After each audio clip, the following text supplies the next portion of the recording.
тезірек келші, тортыңды кесеміз. Қызым, бір рет шақырғанда тезірек келсекші.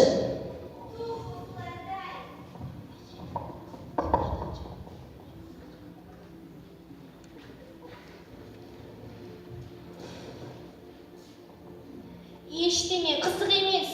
Ешқандай ой кешпеймін. Ешқайсысы түсінбейді. Ешкіммен сөйлеспеймін. Ешкімді сағынбаймын. Сағынып керегіне. Еш кеткен сағынышым жеткізбей дегеніме. Бәрінен шаршадым. Достарым да, ата-анам да, мұғалім де ешкім түсінбейді. Бәрін тастап кеткім келеді. Үсті-үстіне үдетті ғой ойым мұны. Айта алмай ешкімді әлі келемін мен. Сыртым бүтін, алышыптым жаралы. Өңшең сатқында бәрінен жалықтым. Ата-анам мені асырап алған сияқты ма? Қалай? Неге олар менің айтқанымды естімейді? Неге? Неге мен ақталуым керек? Кімнің алдында ақталамын? Неге мені ешкім түсінбейді?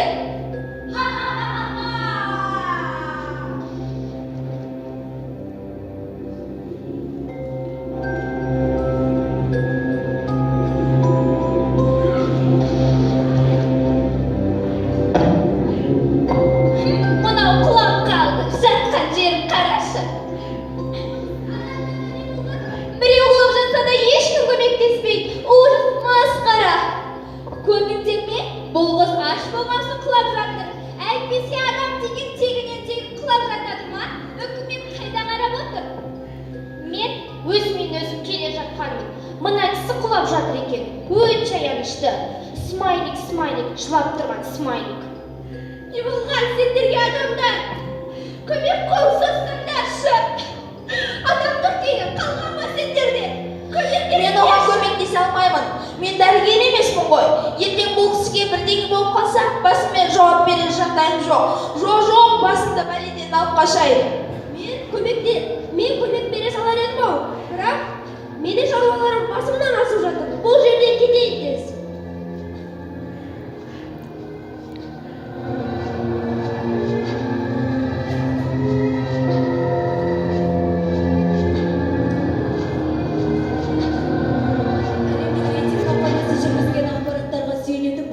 Дүниежүзі бойынша 7 миллиардқа жуық халықтың ұялы телефоны бар. Ал олардың 4 миллиардқа жуығы ғаламторды пайдаланады екен. Ал ғаламтордың құрбанына айналғандардың дені жастар. Ата-ана бақылауынан қараусыз қалған жасөспірімнің бойында өзіне деген сенімсіздік пен құрбы-құрдастарымен тіл табыса алмауы және сабаққа деген құлқының төмендеуі себепші болуда. Олардың виртуалды өмірге кіріп кеткені соншалық, тіпті түрлі персонаждағы адамдармен танысып, ғашық болып жатады.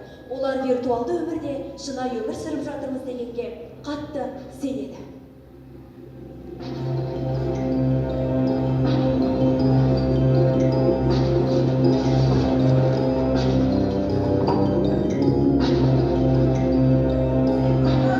Мен осындамын.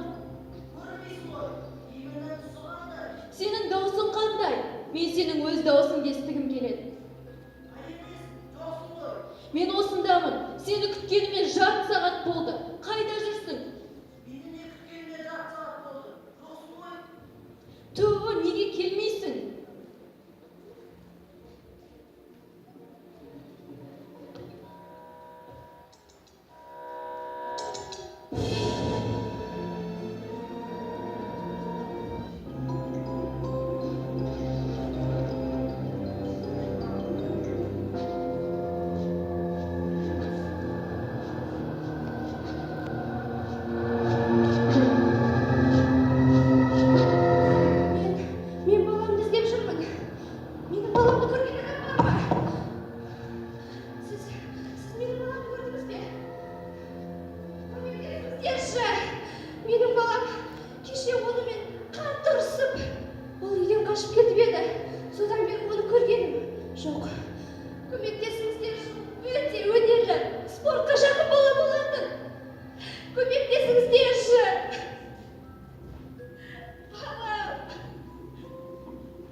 Жоқ, менің баламның олай ету мүмкін емес.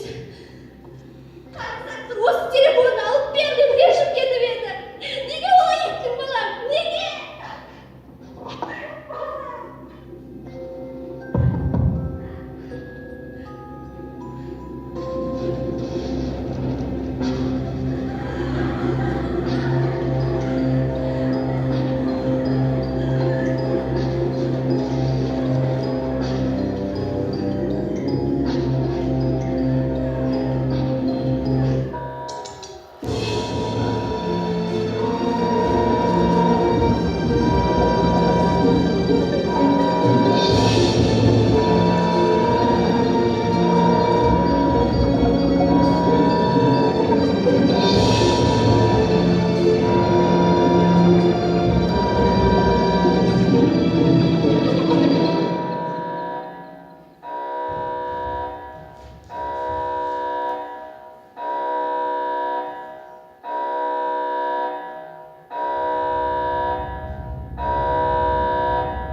ของเด็กและเยาวชนไทยเจอภัยคุกคาม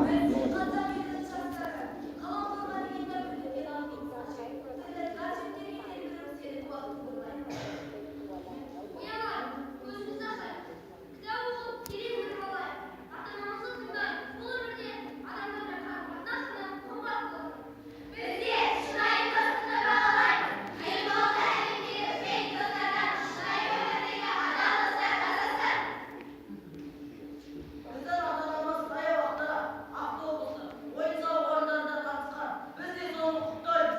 Aynalara kara, karşılaması bu Türkiye adamlarına, özünde және aynalarına sorgu gösterdiğinizde. Балалар, ата-аналарыңызды тыңдаңдар. Жоқтыда, бардыда бағалаңдар. Біз әлі жаспыз. Біздің асау-асуымыз әлі алда екенін ұмытпайық. Ата-аналарыңның және ұстаздарыңның әрбір сөздерін бағалаңдар. Sende yalnız evet. Her kaşan olsun veren dostlarım var. Dünyaya gelgen atalarım var. Hiç kaşan yalnızım diye bakmadı. Аталар, көмекке зәру жатырған болшымызды берейік. Біз бір-бірімізге қатысуға. ғаламторға деген тәуелділіктің көптеген зардаптарын тартып жүрміз. Біздің жан дүниемізді сыртқы факторлар мен арзан дүние ешқашан да сындыра алмайды. Елбасымыз биылғы жыл жастар жылы деп жариялаған болатын. Сондықтан да біз осы көрініспен қазіргі таңдағы жастардың мәселесін қозғап, көрермендерге ой салмақпыз.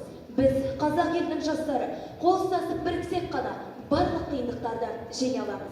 Болашақ